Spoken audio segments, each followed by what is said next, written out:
شیخ Saadi کی دلچسپ حکایات میں سے ایک حکایت ہے یہ۔ حضرت جنید بغدادی رحمۃ اللہ علیہ اور بیمار کتا۔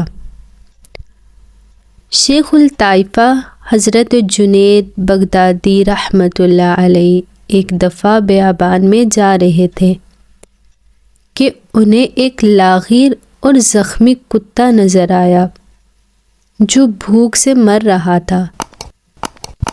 حضرت جنید رحمۃ اللہ علیہ نے اپنی سفر کی خوراک میں سے آدھی اسے کھلا دی اور وہ کتا اٹھ بیٹھا۔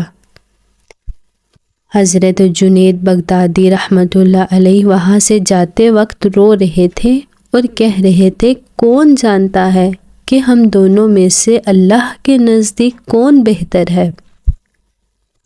اس لیے کہ کتا باوجود اپنی تمام بدنامی کے مر جائے گا تو اس کو دوزخ میں نہ لے جائیں گے۔